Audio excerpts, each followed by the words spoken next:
Hello peeps, and welcome back to the Class 47 Peter YouTube channel. And today I'm here to take a look at this, which is a Bachmann Class 08. This model I'm looking at, which you already know what it is because you can see on the picture on the box. This is Ivor in the RTC departmental livery that was produced exclusively for Modelzone. Now, I've had this model for a while now. I acquired this model sometime after the previous layout got torn down, so this model has had to stay in its box until obviously I've had a new layout, which now that the new layout is up and running and working, I thought now is the time to actually get this model out and give it a run. So I thought I'd do a video on it. So I'm going to review it because I have reviewed the Hornby 08 before, and I've also done a review on the 09 as well. But I've not reviewed a Bachmann Gronk. So that's what we're going to do today. So we'll get this model unboxed and we'll get it down on the layout.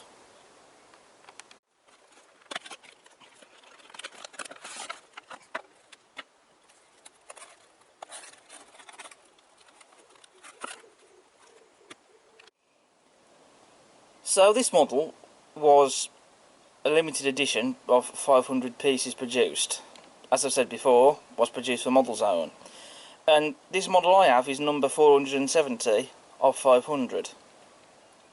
You don't get a certificate with these because this was before they started supplying certificates, and so they just basically put all this information on this sleeve that you get inside the box. So here we have the model down on the box and on the layout. Now I should point out that when I did first acquire this model and I had it unboxed to inspect it, even though I saw the photos of it on eBay, which is where I bought this model from, I couldn't see anything wrong with it. But when it turned up to me, some of the glazing had come loose in the cab, so I had to go through quite a nail biting moment and remove the cab off the body just so that I could get to the glazing and glue them back in again.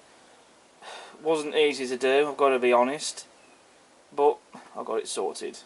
Apart from that though, nothing else wrong with this model at all. It also runs as well, which is the important thing. I mean, I knew it was a runner anyway because I did put it down on a piece of track and tested it with a 9-volt battery and it worked perfectly, but this is the first time it's actually worked under DC, because before it was just, when I gave it a little test, it was just battery powered, and it runs really well, which is the important thing really. Now before we do talk about the detail on the model, I would like to talk about how I got this model, because there is a little bit of a story behind it. Because this model had turned up on eBay as an auction. It was priced at 113 quid. It turned up for 1 week, no one put a bid in it. Turned up a second week, still no one put a bid in it. And then by the third week, no one had still put a bid in it. And that was still true to on the final day of this item. No one had still put a bid in on it. Which surprised me, because these models, they're not too common, they don't come about all that often. I mean, there were a few of these that did turn up on eBay before around that time. Those in various states of condition. This one was brand spanking new. There was nothing wrong with it apart from when I got it the glazing had come loose. Well, some of it had anyway, but apart from that it was basically mint condition, and it runs as well.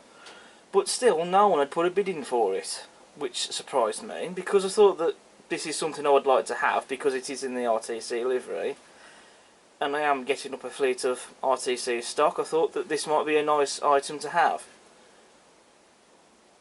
And so I put a bid in for it, and lo and behold, because I was the only one who put a bid in for it, I won it. And I won it for 113 quid, which I think is a bargain, because the ones I was seeing were going for more than that.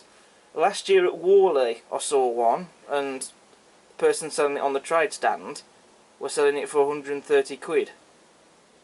The ones that I was seeing on eBay were also around that price or a bit less, but not only others around for 113 quid, and I'm still surprised really and amazed that I've got this model and that no one else put a bid in for it, which surprised me, to be quite honest, because this is a fairly rare item to come by. But like I said, no one put a bid in for it, so I don't quite understand why that was the case. I would have expected more people to have done that, but hey ho. But I can't really complain about that because I'm now the proud owner of this model, so I'm well happy with that. So now we can make a start on the detail of this model. First of all, we have sprung metal buffers, as is standard with these models. You also have, again, as standard, slim tension knock-down couplings, but these will be getting replaced with magnetic couplings, of course. On the buffer beam you have a dummy coupling hook. You also have some very nice rivet detail on it, as well as the loco's running number, 97800, crisply printed on the buffer beams there. Turning my attention to the face of the loco, which I would say that Bachmann have nailed. You don't get any working directional lights with this model, but you do get the light clusters there. You can also see you've got the front grille there where the radiator is. In real life these would open up. They don't on the model, but they don't really need to, but that's got some very nice detail on it. The way they've done the wasp striping as well on the front, that's been very well done. You can also see the pipe work there on the front. That's not moulded, that's separately fitted, and it has been picked out and painted in a very nice light blue colour. Plus you've also got this bit of wire here that attaches just underneath where these lights are, and it runs down to here, just at the side of that step. Now you do have to remove that to take the body off, which is a bit of a pain to do, but it's not too difficult to fit it back in though. You've also got the front steps, and you've also got these handrails as well. These are separately fitted and painted. They can, however, on the Bachmann 08s be fragile, and with the 09s as well, so do be careful of them. You can also see the air tanks there as well under the buffer beam. You've also got the side rods, or coupling rods, however you choose to call them really. Doesn't really matter, to be honest. And they're picked out in a very nice red colour, as per the prototype that ran in this livery. You can also see the sanding gear there on the frames of the loco, and also on the chassis frames you've got the springs there. And there's also some rivet detail on those as well, on the frames. Moving to the body side of the loco, you can see we have a wealth of separately fitted handrails, and they've all been picked out and painted in a very nice white colour. And they do look stunning. Again, do be careful of them when you're handling the model, because they are fragile. But if you treat the model with care, they won't break off. You also get some separately fitted metal handrails on the cab sides as well.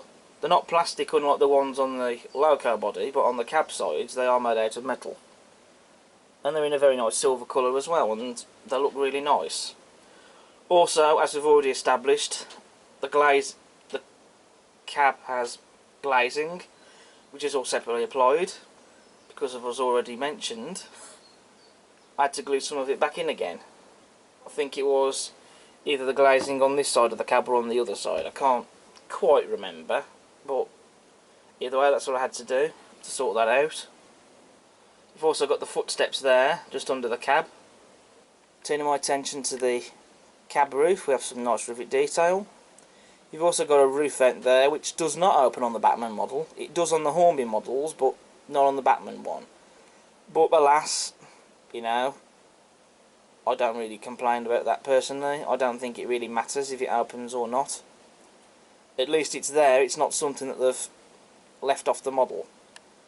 So they have still captured it there, but you know, even if it is just part of the moulding, it still looks nice. Now turning my attention to the rear of the loco, again you've got glazing in the rear windows, you've got separately fitted window wipers, Again, more light clusters, but just no working lights. But I suppose that's something you could do yourself. There is some separately fitted lamp irons and there is some separately fitted metal pipe work. And again, also the way they've applied the wasp striping is stunning. Again, you have metal spun buffers as per on the front of the loco, and you've got a dummy coupling hook as well. Moving to the livery application, which is stunning. I can't see any imperfections in the livery anywhere at all, which is great.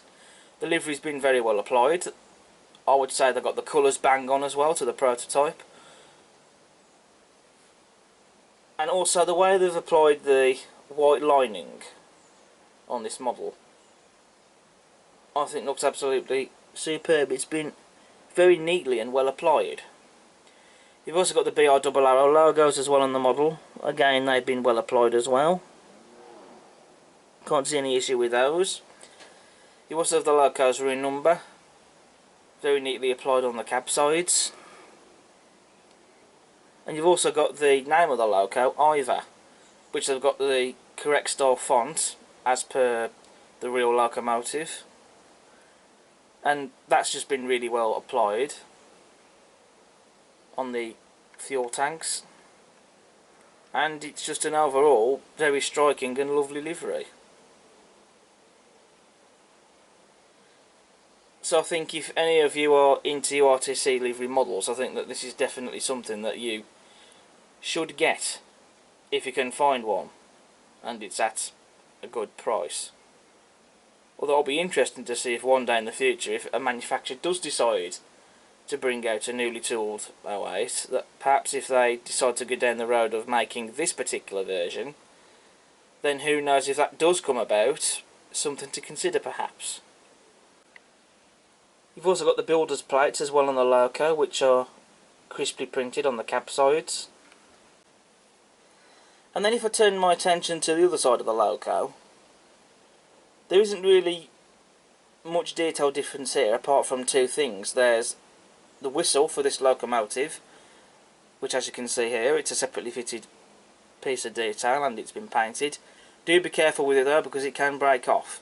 I accidentally broke it off trying to get the cab off and I had to glue it back on again. And also you got the fuel tank dial there as well. But other than that though, the rest of the detail is pretty much the same. So that's pretty much it then for the detail of this loco. There isn't really much else I can say about it in regards to the detail, because I've pretty much covered all the detail parts that are on this model. So what we need to do now is to give this model some good running, and what better than to get this loco hauling my RTC stock around the layout. It is after all a loco that was in service with the Research Technical Centre, so I've already got some matching coaches, so I'll stick some of those behind the loco. Why not? And she can pull those around the layout. And then once we've done that, we can then come on to my final conclusion for the model. So we'll see you in a bit.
So we've seen the Bachmann Class 08 Ivor in the RTC livery running around the layout with my RTC stock. But this is not all of it, because I do have a couple of other bits of RTC items that you guys have yet to see. So that's something to look out for in the future. But onto the model. I mean, I know people have said that the Hornby 08 and the 09 are superior over the Bachmann model. I've got a Hornby 08, and you know, I can agree that, you know, that they are superior when it comes to detail. I can't say that they're superior in regards to running, because yeah, the Hornby models are great runners, but the Bachmann ones are as well. The Hornby models might just have the edge when it comes to detail, but you know, the Bachmann models are still good models. You know, they've still got some great detail on them, and they run well. I can't say I can fault the running of this. I mean, this is a model that's most likely, I would say, never been run. And, you know, this model was produced how many years ago? And even then it probably still needs more running in, but you know, it has been running with these items. I mean, there's 8 RTC livery coaches behind this model, and you know, it's not really had any problems with the traction. You know, it's quite a powerful model, as the Gronks are powerful in real life, of course, because they were built for shunting. So, you know, I can't fault it personally. So, and also as well, I think when it comes to liveries, there's certain liveries that, likewise, Hornby have done on their Gronks that Bachmann haven't, but then vice versa. There's some liveries that Bachmann have done on their models that Hornby haven't on theirs. So, it depends really what you're looking for. If you want, let's say, this particular version, when you can find one, I would recommend it, especially if you have your RTC livery stock that you're collecting. Then this is definitely a must-have, I think. Unless, of course, you have the skills to do respraying and get a Hornby 08 and spray it into a livery that you want. But you know, I'd still recommend and consider at least the Bachmann 08. I don't think it's a bad model. It isn't. So I'm glad I got this, because I think it'll make a nice little addition for the RTC livery items. I know it might not be prototypical seeing it hauling them around the layout, but it's my layout, to run what I like.